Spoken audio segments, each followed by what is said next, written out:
Ladies and gentlemen, welcome to episode 64 of The Clutch Dump. I'm Nicholas Petty, joined by Ben Walther. Episode 2 from us being states apart, as much as it breaks my heart. But we have our first motorsports We have our first motorsports episode with this new background. 20 years of trying, 20 years. And Senna sprints away. Banana. Straight. Rossi's right in behind Lorenzo. The 101st Indianapolis 500 is won by Takuma Sato. Dale Earnhardt will come to the caution flag to win the Daytona 500. And unfortunately, it's not as entertaining of a motorsports episode as I would have liked, because I don't think the racing was that entertaining. What I'm really saying is there was no IMSA. That all being said, we are going to be jumping into it all right here on the Clutch Dump. Before we jump into it, make sure to follow us on social media at the Clutch Dump on Instagram. Make sure to, if you're watching us on YouTube, drop a subscription and like the video. Hello. Also, thank you to 50 subs on YouTube. I noticed that this morning. You can see our entire catalog of previous recorded videos. And then make sure to follow us on your favorite podcasting platform, whether that's Spotify, Apple Podcasts, Stitcher, Google Podcasts, Pandora, or otherwise. Follow and like those episodes there. Again, you have access to our full catalog. So if there's a particular bit of motorsport or automotive news you want to know more about, you are absolutely welcome to go check those episodes out. Ben, how was your weekend? I don't know. How was my weekend? Busy for the most part, but good. Full of racing. Yes. Maybe not the highest of quality, but there was racing. It happened. No, actually, everything I watched aside from one race was quite interesting. So I'm rather pleased with my motorsport weekend. Wow, must be nice. Well, this is what you get for watching one series of racing. What are you talking about? Did you watch anything other than Formula One this past weekend? I would have watched NASCAR, but I don't have cable. Oh, well, there you go. So I watched everything but NASCAR, and yeah, there we go. And it was an oval track, so it wouldn't have been interesting anyway. But despite the fact that it wasn't very interesting, we're going to leave it for last. So we're going to run through everything else before we get to Formula One, because despite the fact that it wasn't interesting, we do have a lot to talk about. So I'm actually going to run through V8 Supercars real quick, and then we'll move on to some other things. So this past weekend, we had races 18 and 19 of the 2023 V8 Supercars series. And in race 18, starting at the top, Brody Kostecki, your championship leader, took the top step of the podium in his Camaro ZL1. Now, something we're going to talk about in a bit is the pace difference between Mustang and Camaro, because this is something we talked about last time we mentioned V8 Supercars, about how they tried to mess with the balance of performance of the two cars and fix the Mustang, make it a bit more competitive, and we'll talk about how well that went. But nonetheless, Brody Kostecki, top step of the podium in his Camaro ZL1, Chaz Mostert in his Mustang in P2, Will Brown in third, Jack LeBrock in fourth, Cam Waters fifth, Tim Slade in sixth, Shane Van Gisbergen, I do know how to say it, in seventh for race 18, Bryce Fullwood in eighth, Mark Winterbottom in ninth, Scott Pye in 10th, Brock Feeney was down in 11th, James Golding 12th, James Courtney in 13th, Andre Heimgartner in 14th, Anton De Pasquale in 15th, Will Davison in 16th, Cameron Hill was down in 17th, Todd Hazelwood in 18th, Jack Smith 19th, Nick Percat was in 20th, Declan Frazier was in 21st, Macaulay Jones was in 22nd, Thomas Randall was in 23rd, Matthew Payne was in 24th, and then David Reynolds finished it off in 25th. Yes. For those of y'all that may not watch a bunch of V8 Supercars, or for those of y'all that are V8 Supercar diehards and don't watch much NASCAR, Brody Kostecki and SVG are coming back to NASCAR at Indianapolis. So make sure to stay tuned for that race, because as you're going to hear in a minute, they are the two hot tickets in V8 Supercars. So you're going to want to make sure that you watch that NASCAR race, and if you don't, make sure to come by here to get our full breakdown of that race, because that, aside from IMSA Sports Car Weekend at Indianapolis, is going to be one of the best races, I think, of the season. It's going to be fantastic. I cannot wait for that. Do you know when is that happening? It's not as you go through our results. Perfect. We're going to move on to race 19, where the man that we were just talking about, Shane Van Gisbergen, took the top step of the podium in his Camaro Z01, followed by Andre Heimgartner in second in another Z01, and then Anton De Pasquale in his Mustang took the last step on the podium.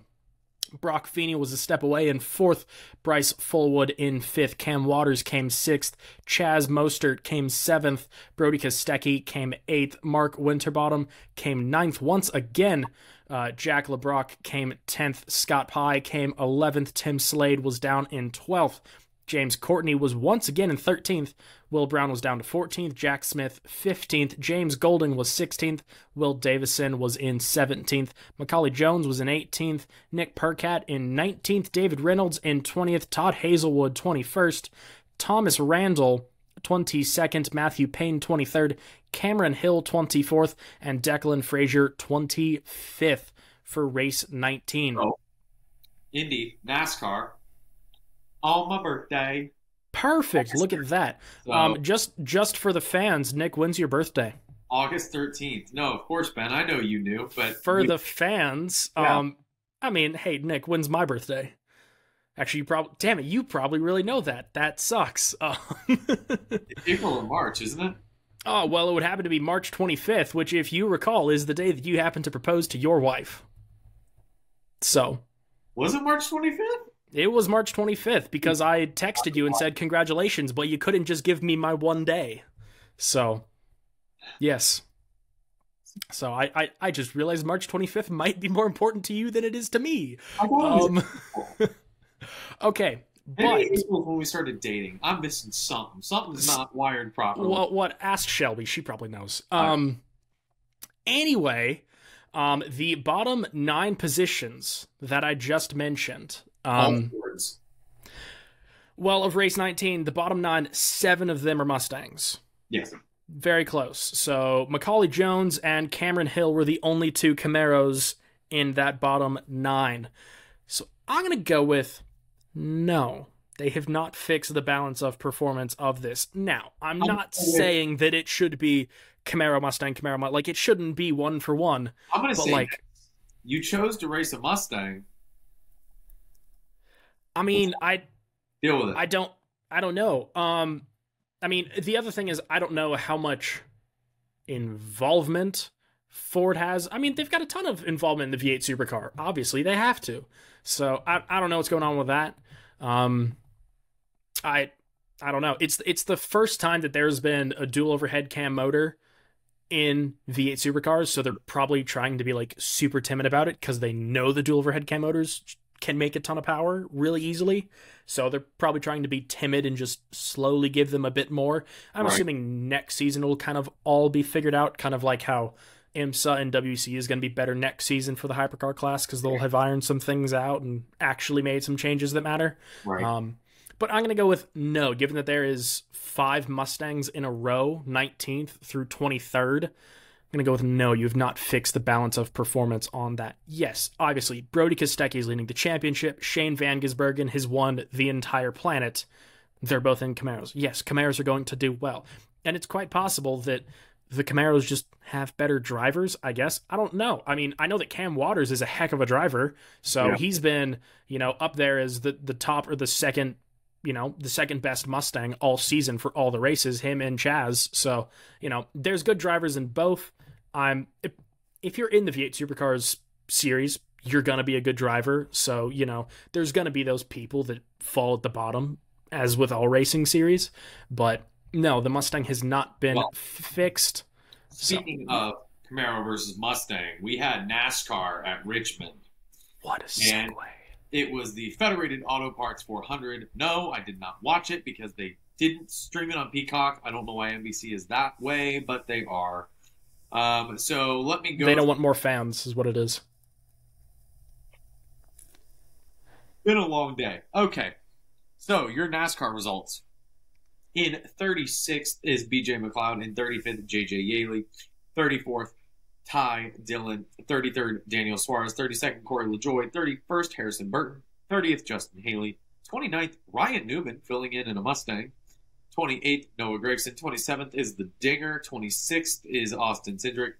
25th is Todd Gilliland. 24th, Ross Chastain. 23rd is Eric Jones. 22nd is Michael McDowell. 21st is William Byron.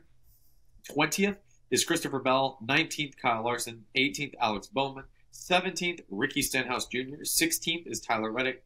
15th, Ty Gibbs. 14th, Ryan Blaney. 13th, Chase Elliott, still not in the playoffs. 12th is Bubba Wallace, who was leading the race for a period. 11th is Chase Briscoe. 10th is the closer, Kevin Harvick. 9th is Austin Dillon. 8th is Eric Almirola. 7th is your points leader, Martin Truex Jr. 6th is Brad Keselowski. 5th, Ryan Preece. 4th, Joey Logano. 3rd, Kyle Busch. 2nd is your pole sitter and hometown hero, Denny Hamlin. But first place, Christopher Buescher for RFK Racing in a Ford Mustang, which was a surprising result for everybody in the NASCAR world. But it was a good day with Keselowski in 6th and Buescher in 1st for RFK Racing. The next race, I believe, well, I'm not even going to guess. Let me look it up. I was going to say, I want to say it's Road America as well, but...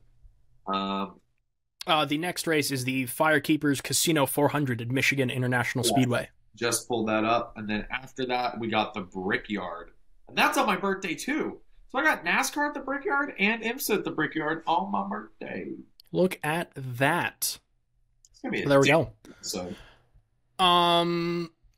Nick, do you have anything else to add for our Oval Boys? Nah, that's it? All right, perfect. By the way, if you make any facial expressions, I can't see them. I don't know why. My computer's not showing you, but we're just going to assume that you're there. I'm going to run through our two-wheeled sports real quick, and then we can move on to the Formula One. So, MotoAmerica this past weekend. Hey, I was going to say real quick, if you want, since I can pronounce MotoAmerica names, I can read through that if you want to do Superbike. Oh, by all means, please, Mr. Patty, MotoAmerica. Oh, wow. Okay, this is, guys, I'm really nervous because normally I don't talk about two-wheeled stuff. Okay, so I'm going to leave Ben to do the talking points, but we have your race 1 and race 2 starting in last. And by starting, I mean they didn't finish. Manuel Segura, 19th Ryan Burke, 18th Matthew Schultz, 17th is Cameron Beaubier, 16th is Corey Alexander, 15th Zachary Schumacher, 14th is Justin Meest, 13th is Jake Schmatter. Ben, I know I'm screwing up these names. 12th is Nolan. You were confident, all right? 11th is Gabriel Da Silva. 10th is Max Flinders. 9th is Ashton Yates. 8th is Brendan Posh. 7th is Hayden Gillum. 6th is Bobby Fong. 5th is Richie Escalante. 4th is Josh Hayes. 3rd is Josh Herron, who I saw on a flight to Wisconsin. No big deal. Very jealous. Is PJ Jacobson. And 1st is Jake Gagne. Gagne. Well. Gagne. 16th through 20th were all DNFs. Moving on to race 2. 19th is Manuel Segura. 18th is Ryan Burke. 17th, Jack Schumacher. 16th, Josh Herron. And 15th, Corey Alexander. All of them were DNFs in race 2. 14th is Zachary Schumacher. 13th is Jason Meest. 12th is Gabriel Da Silva. 11th is Nolan Lampkin. 10th, Max Flinders. 9th, Ashton Yates. 8th, Josh Hayes. 7th, Richie Escalante. 6th, Hayden Gillum. 5th is Brendan Posh. 4th is Bobby Fong. 3rd, Matthew Schultz. 2nd, Jake Gagne. Either way, it's all the same. And 1st, PJ Jacobson. Next round is August 18th through 20th at Pittsburgh International Race Complex. Jake Gagne leads the championship with 262 points, with Josh Herron in 2nd and Cameron Beaubier in 3rd. Ben, World Superbike, take us away. World Superbike, real quick, for those of you that were eager listeners, you'll note that we had 20 riders in race 1 and 19 in race 2, and the name we were missing was a big championship contender, and that was Cameron Beaubier, who missed race 2 after a crash in practice. He did suffer a concussion, so he did not ride in race 2 at Brainerd, but hopefully he will be back for the next round in Pittsburgh. Moving on to World Superbike, we did have 3 races per usual, and this first one is going to sound a bit different than we're used to this season. Race 1, starting at the bottom, Garrett Giralf DNF'd, Eric Granado Hans Sumer and Philip Oidel also DNF'd. That's 21st through 24th. Oliver Koenig finished last. Roberto Tamburi finished 19th. Isaac Vinales 18th. Xavi Vierge in 17th. Lorenzo Baldassari was 16th. Tito Rabat was 15th. Michael Ruben Rinaldi was 14th. Michael Vandermark was 13th. Alvaro Batista, your championship leader, down in 12th, as he did make a pit stop. Remy Gardner in 11th. Loris Baz was 10th. Alex Lowe's 9th. Dominic Egerter was 8th. Axel Bassani 7th. Andrea Locatelli 6th. Iker Lecuona in 5th. Scott Redding, a personal favorite, in 4th. Danilo Petrucci, a fan favorite, in 3rd. Toprak Razgatlioglu, my boy, in 2nd. And Jonathan Ray back on the top step of the podium after a long time not being there. I watched race 1. It was actually a fantastic race to watch.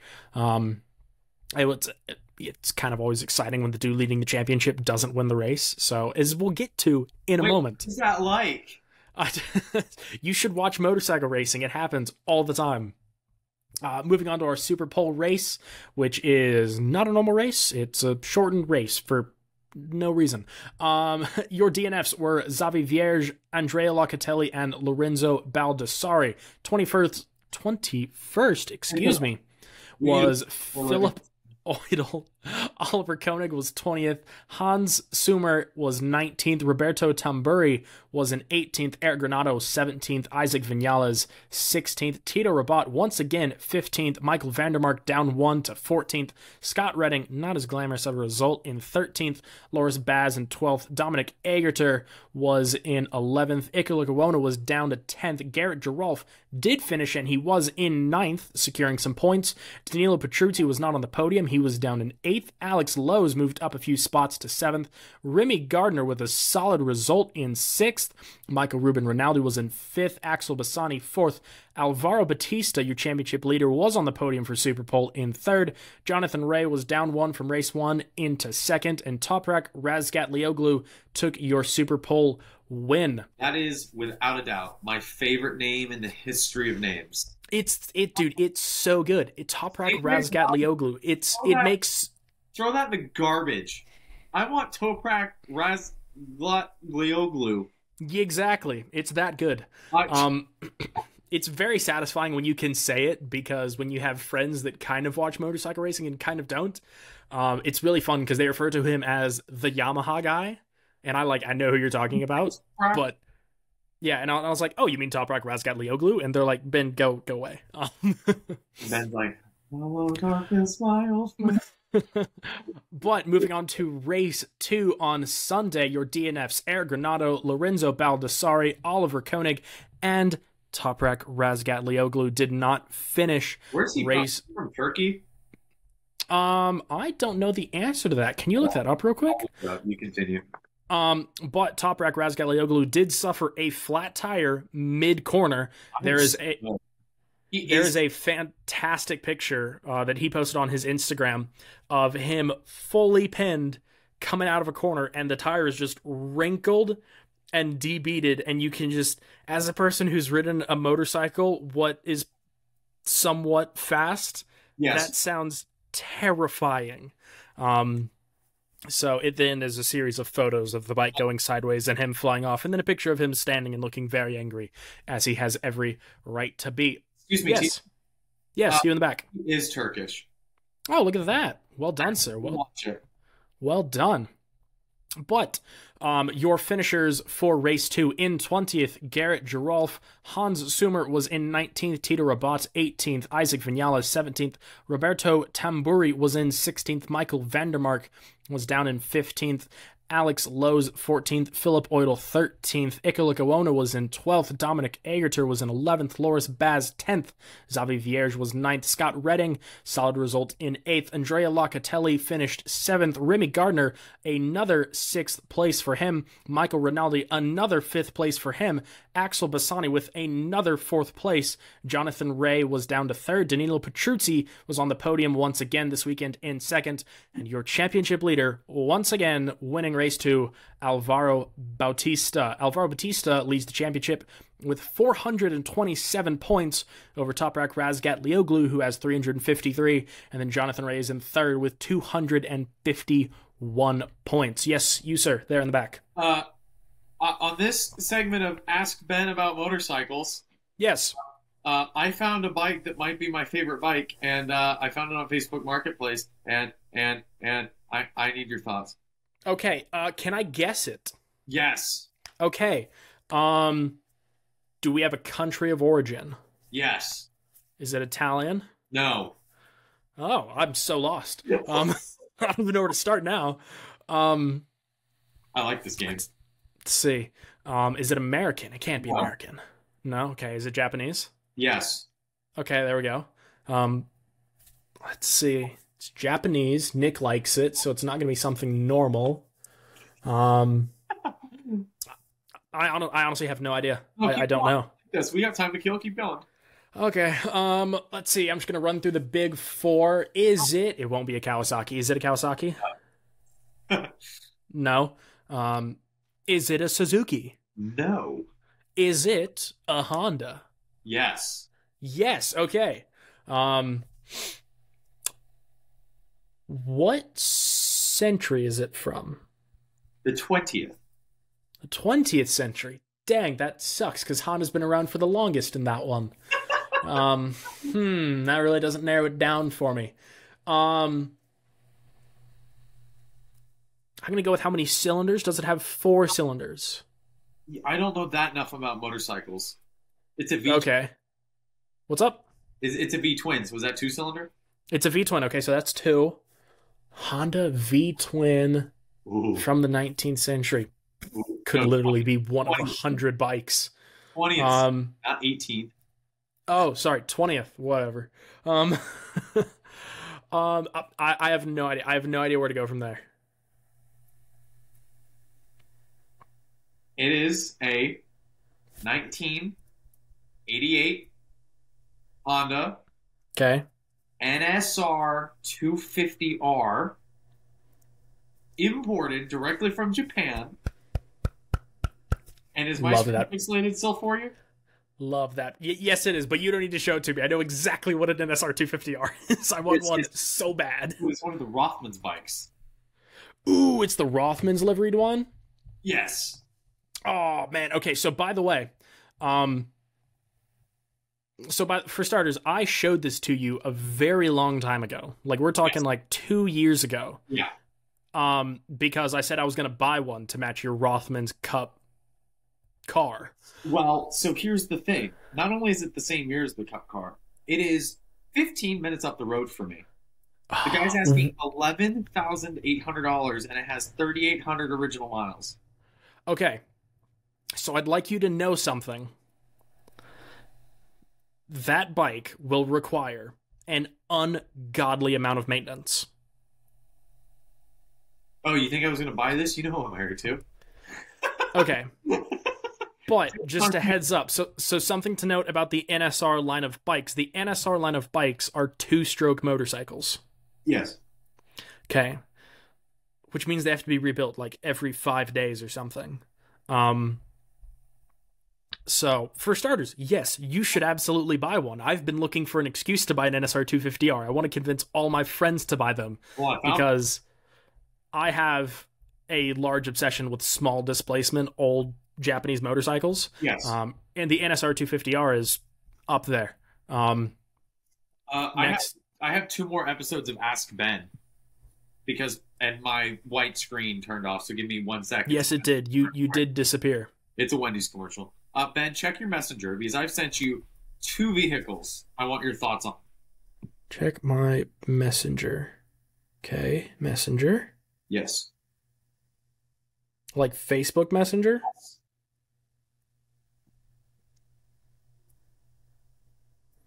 By the way, I might have a new Facebook account, so I'm not getting anything from you. Well, that's inconvenient. Uh-huh. Yeah. Well, so I sent you a 1972 Porsche 914. That's a 2.8-liter with a bigger cam, polished heads, dual Weber carbs, 5-speed, side mount shifter, 500 miles since engine rebuild, cones, oil cooler, and it's got the IMSA 914-6 bodywork with the massive flat wing on the back, and it's in yellow. Sick. Okay, so are all of these things on Marketplace in Phoenix? This one was in Riverside, California, because I'm close enough to that, apparently, now. So I've started looking through Marketplace in Phoenix. Yes. Because now that's actually not a ridiculous thing for me to do. Because it's like, oh, I'll just go fly, see Nick, buy a car, and then drive it home. As if I can afford to do all that. But by the way, Marketplace in Phoenix is way cooler than Marketplace in Bernie. So here's one in Colorado. A 1970 Dulon Formula B car that has the full 1600cc Lotus twin cam engine and the gearbox in orange. Dang, that's freaking sick. Bro, I found a 1991 Porsche 928 S4, right? For $56,000. Manuel? No, unfortunately. I haven't found not interested. Not interested. All right, what about this, though? In Houston, a 1989 Toyota Land Cruiser FZJ for $29,000 with the bed. Ooh. That's pretty sick. I can't see that, but I know what that would look like. So indeed. So anyway, on this episode of Ask Ben, Ben said by the NSR. Moving on. Thank you for coming to this episode of Ask Ben. We are now going to ask many questions about Formula One. Juan. So this past weekend we had what should have been a fantastic race, but it never is. Because it's one of the greatest racetracks in the world, and for some reason in the past few years it just hasn't delivered. Let me just say, going into this F1 segment, that I unapologetically and unironically am actually bored of watching Formula One. Okay, me too. Like I'm watching it. Alonso had a good race. Still boring. I'm sitting there and I'm like, this is the like.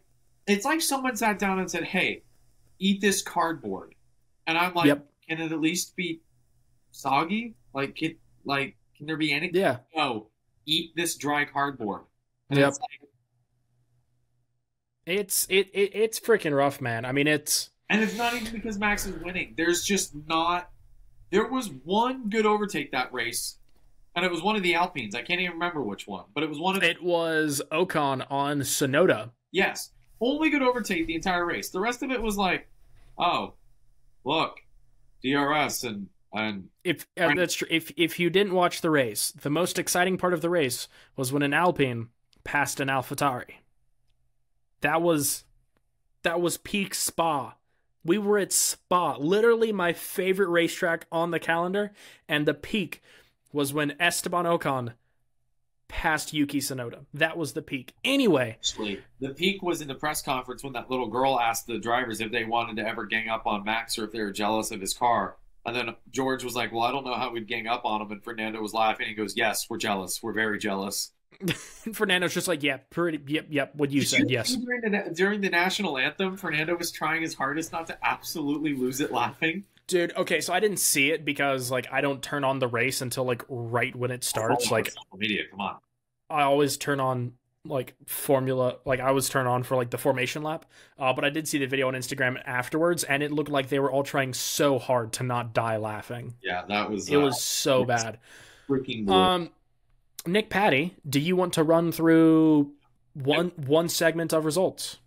Yeah. I'll go ahead and do quality. What the hell? Perfect. Mr. Q3, Nico Hulkenberg in dead last. Daniel Ricciardo, the savior of AlphaTauri, in 19th. Logan Sargent in 18th. Guan Yu Zhou in 7th, or Zhou Guan Yu rather, in 17th. Alex Albon in 16th. Ocon 15th. Bottas 14th. Magnussen 13th. 12th is Gasly. 11th is Tsunoda. 9th and 10th is Alonso and Stroll. 8th is Russell. 7th is Norris. 6th is Piastri. 5th is Smooth Operator. 4th is Lewis Hamilton. 3rd is Checo Perez. And Charles Leclerc in 2nd with Max Verstappen in 1st. There was some sort of penalty or something. I don't know. This stuff is all too confusing. I don't even know what happens. Because in the sprint, the order was not what the qualifying was. And then the sprint results is not what the race start was. And I don't I still don't understand how it all works. And if so they changed it for this season. They changed it. The last sprint race was like this as well. So qualifying happens on Friday. Qualifying dictates the start order of the race on Sunday. Saturday morning, we have the sprint shootout, which dictates the starting order of the sprint race. Hey. Nothing that happens on Saturday has anything to do with what happens on Friday or Sunday. Question for you. Answer for you. If you can do qualifying on Friday and the race takes up to Sunday, why not cut the ticket costs in, I don't know, freaking half and just have Saturday, Sunday weekend and it's a practice session or two quali on Saturday and then the race on Sunday and everybody goes home happy? Because Formula One is a business and they want to make money. So moving qualifying to Friday makes people watch F1 TV and Sky Sports and buy tickets and stuff for Friday so they can get people to watch Friday, Saturday, and Sunday. I thought it was a sport. All sports are in the business of making money, Nick. I'm very sorry. It's tragic. So moving on to our sprint shootout, where our starting order was Nico Hülkenberg in 20th position. Zhou Guanyu was 19th. Kevin Magnussen was in 18th. Horrible weekend for Haas. Valtteri Bottas in 17th. Yuki Tsunoda 16th. Fernando Alonso down in 15th via the tragedy that was Lance Stroll, who qualified 14th for the sprint. Logan Sargent was up in 13th. Alex Albon 12th. Daniel Ricciardo doing much better in the sprint shootout in 11th. George Russell down in 10th. Esteban Ocon 9th. Sergio Perez was in 8th. Lewis Hamilton was in 7th. Pierre Gasly was in 6th. Lando Norris 5th. Charles Leclerc 4th. Carlos Sainz 3rd. Oscar Piastri 2nd. We had hope. There was hope. Oh, and then it was gone. And Max Verstappen, he won. Yay! Moving on to our sprint results. Sadness for Fernando Alonso. Yes. Sergio Perez, 19th. Yuki Tsunoda, 18th. Nico Hülkenberg, 17th. Logan Sargent, 16th. Zhou Guanyu, 15th. Kevin Magnussen making it all the way up to 14th.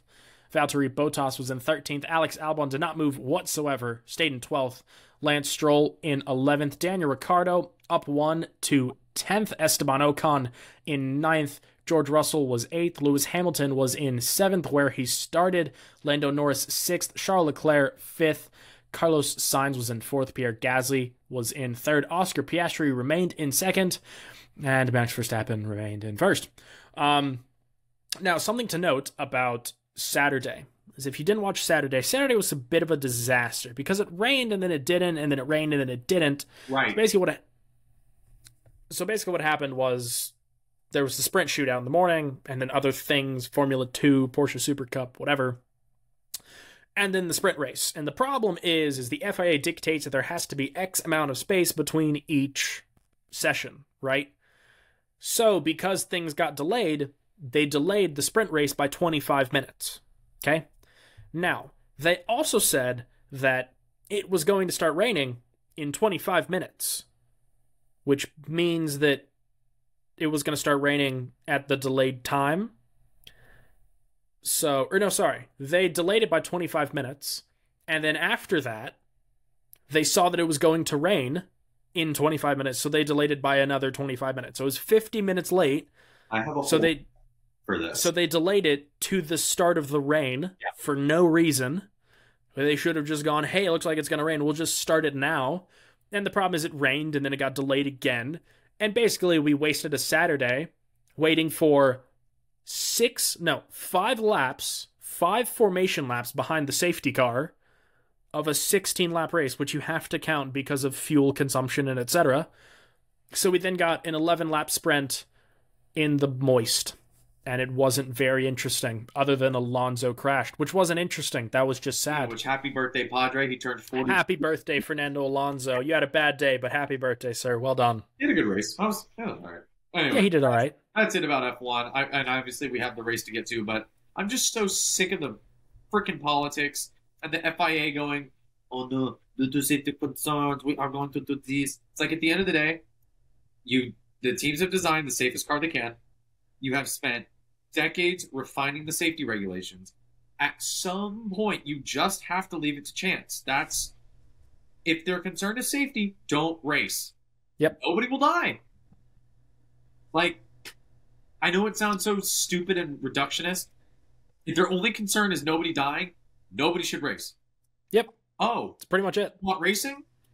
Usher in the risk of someone dying. You can't have it either way. You can't have it. You can't win. So, I mean, yeah. So, we're going to move on to our race results, and we had 2 DNFs of Oscar Piastri and Carlos Sainz. I want to hear your opinion. Who's at fault? Carlos Sainz, 100% guaranteed. Absolutely. Has to be. Joking. Do you agree? Do you disagree? Are you out of your mind? It's Carlos Sainz. Did you see the gap? The gap was the size of a football field. Who's not going for that? It's huge. Football field. Oscar Piastri had an opportunity. He went in cautiously, and then released the brake to get into the corner sooner. And as Carlos Sainz said, which I completely agree with him on this, as someone who's driven the track 7 or 8 times, is what he said in Grand Prix. Oh, absolutely. Like Oscar, it's 3 wide into turn 1 at Spa, and you're on the tightest line. That always works. It never goes wrong. If there was nobody else on the track and it was just Oscar taking that line, he still wouldn't make the corner. I don't know. I just like Oscar Piastri better. So, Oscar Piastri, it's not your fault. Never has, never will be. Anyway, Oscar Piastri, Carlos Sainz both DNF'd because of a slight oopsie-daisy into T1 on lap 1. Nico Hülkenberg having an absolute stinker of a weekend, finishing dead last P18. Logan Sargent in P17. Daniel Ricciardo not doing super well, down in P16. Kevin Magnussen 15th. Alex Albon was 14th. Zhou Guanyu was 13th. Valtteri Bottas was 12th.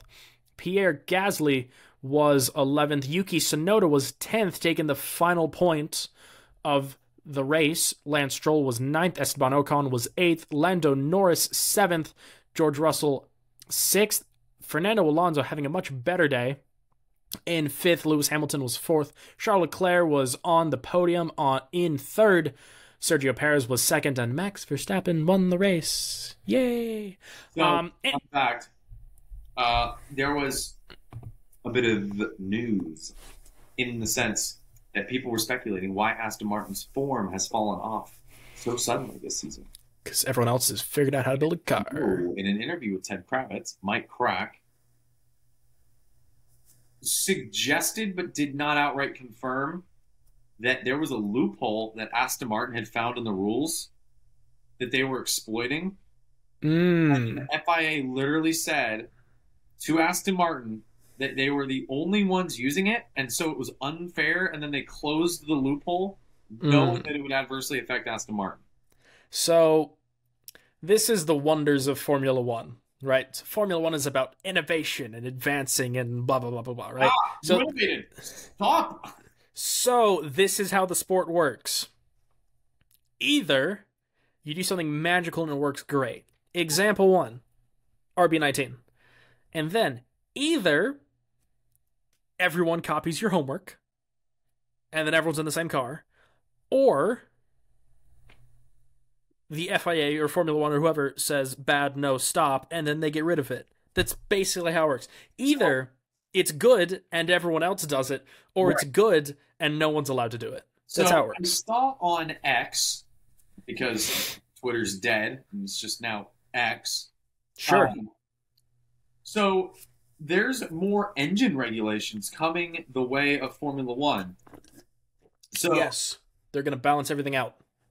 F1 has a rule that introduces equalization of power units for the 2026 regulations. If an engine builder is behind the most powerful engine by 3%, then they will be given additional time in the test benches to improve their engine performance. It'll be modeled off of how the aero development time is awarded based on constructor standings. A couple comments. 1, how the hell do you calculate 3%? Just like top speed, torque, power, reliability? Like, what is 3%? There's just going to be power. That's all. That doesn't make any sense. Second, why not? It's just power. Great. You have more power. Your torque numbers are low, or your torque is through the roof, but at least your lined up on power, or your reliability is shite, but you make dramatically more horsepower. How do you calculate that? Is that anyway? It's probably a horsepower to fuel flow thing, and they're going to do some maths and say you're allowed this much more fuel flow, and it should give you this much more horsepower, and then everyone gets the same amount of power.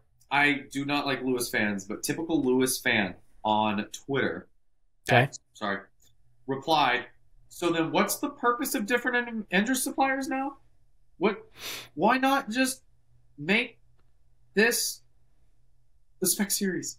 Like, guys. Because if they make it a spec series, everyone will be upset. But everyone's upset because the cars are so far apart.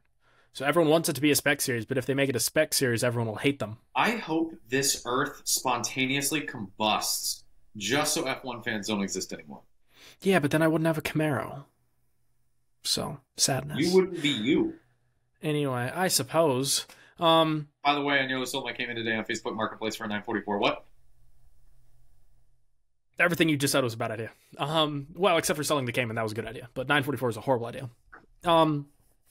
So, basically, only comments from the race. Verstappen takes the lead on lap 17. That was about 7 laps later than I expected it to be. Ocon pass on Tsunoda into Les Combes, which is the right-left at the end of the Kimball Straight after Raidillon, which is like not a good place to pass people, and who was super late on the brakes, and it was actually a fantastic pass.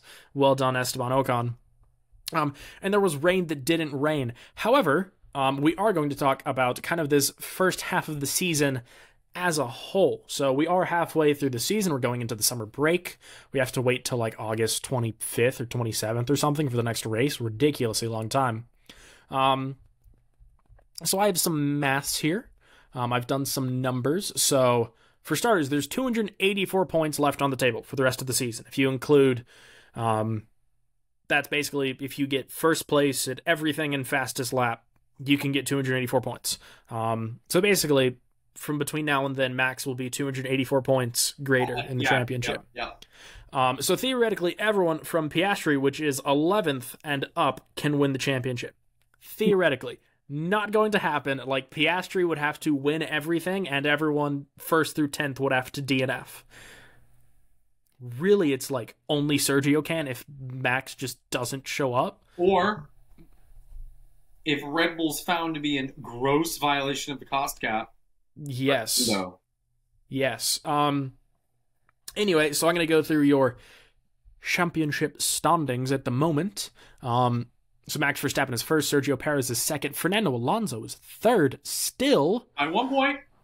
By one, yes. Lewis Hamilton is fourth, Charles Leclerc fifth, George Russell sixth, Carlos Sainz is behind him, then Lando Norris, Lance Stroll, Esteban Ocon, Oscar Piastri, Pierre Gasly, Alexander Albon, Nico Hülkenberg, Valtteri Bottas, Zhou Guanyu, Yuki Tsunoda, Kevin Magnussen, Logan Sargent, Nick De Vries, and Daniel Ricciardo.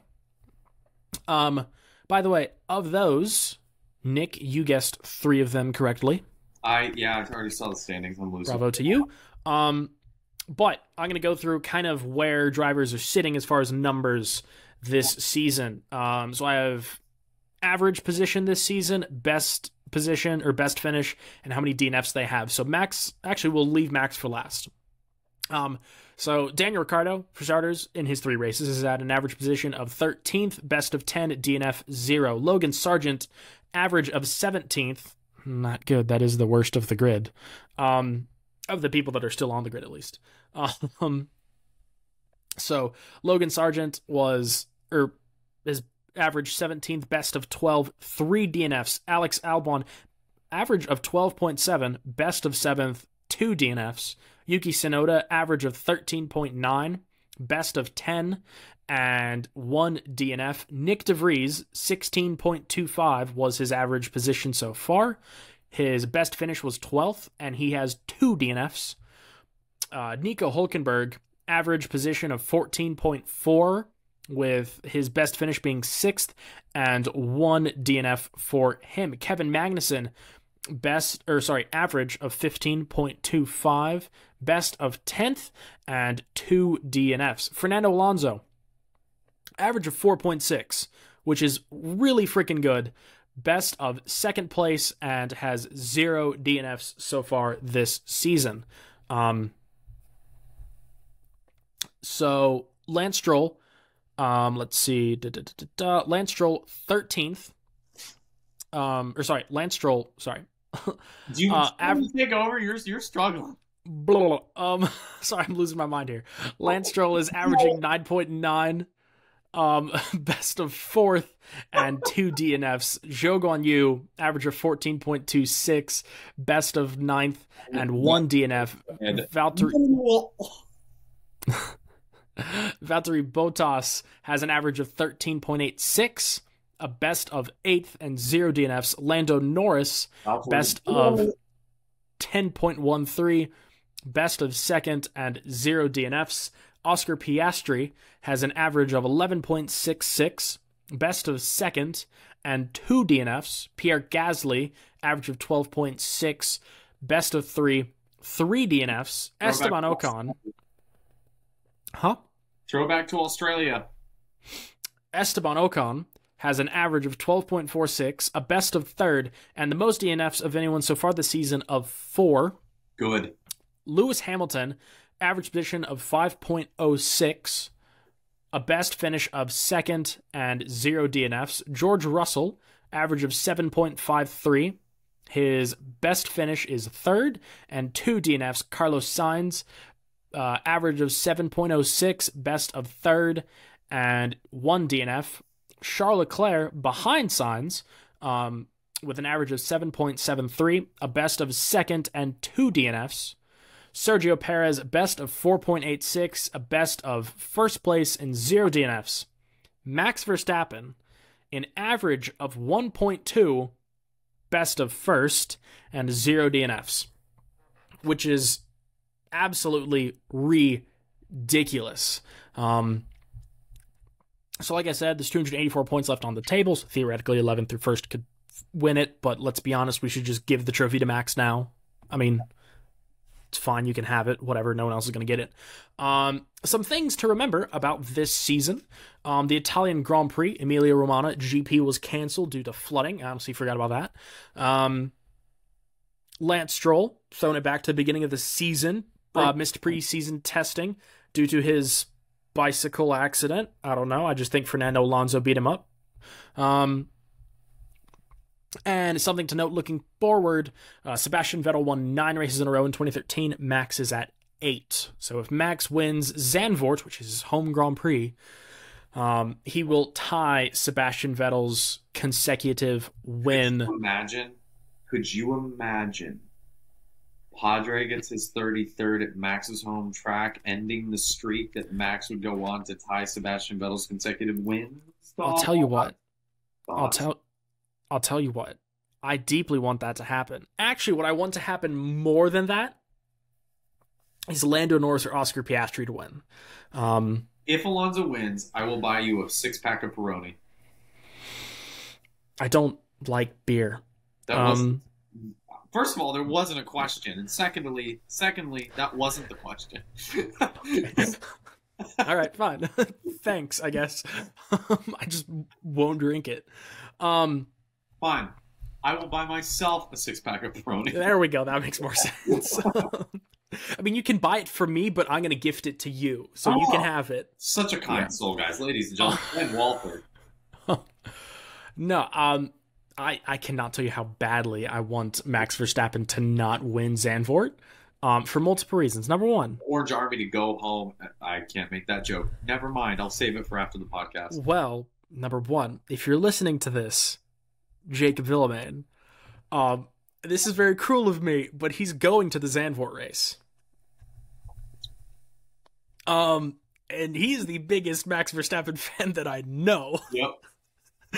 So I have a deep desire to see Jacob Villamain go all the way to Zandvoort and Max not win. To watch Max's home Grand Prix, where he's won 8 races in a row so far this season.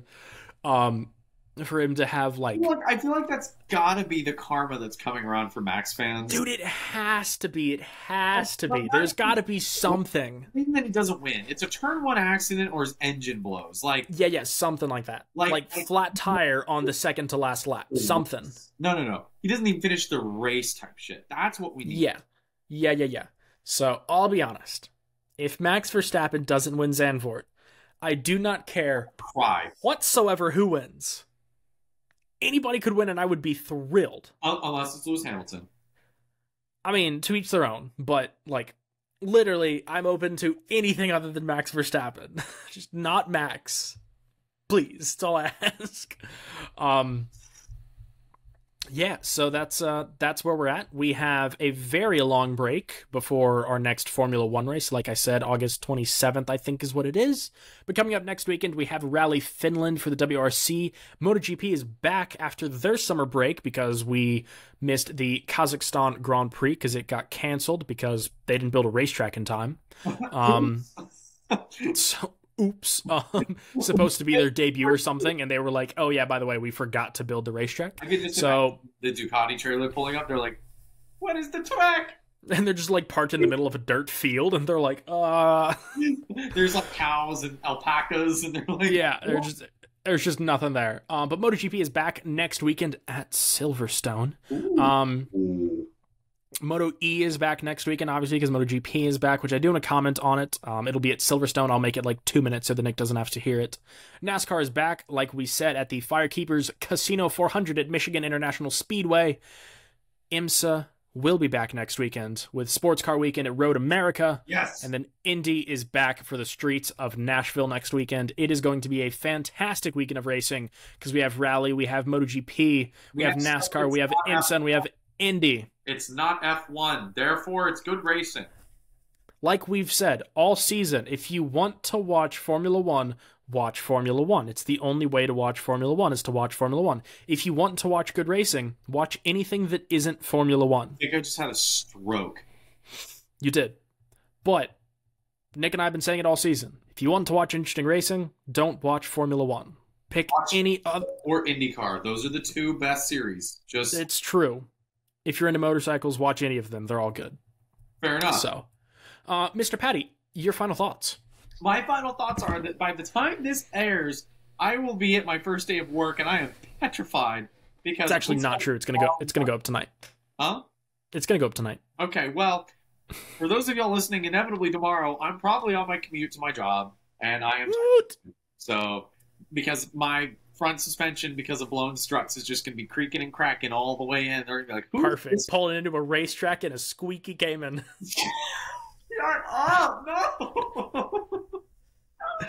Oh, that's awesome. Well, best of luck to you, sir, on your first day of work. Thank you. I'm going to stay up tonight and do this and build a website. Of course. Yeah, that's going to be it from us here at episode 64 of The Clutch Dump. Like Nick said at the top of the show, whatever audio platform you're listening to this on, make sure you give us a follow. Make sure you subscribe, whatever you can do. Leave a rating and a review if you can. If you're watching this on YouTube, hi, for one. Make sure you like and subscribe. Make sure you share the video. Make sure you turn on the notification bell so that you know whenever the next episode airs. That's going to be it from us here at The Clutch Dump for episode 64. We will see you next time.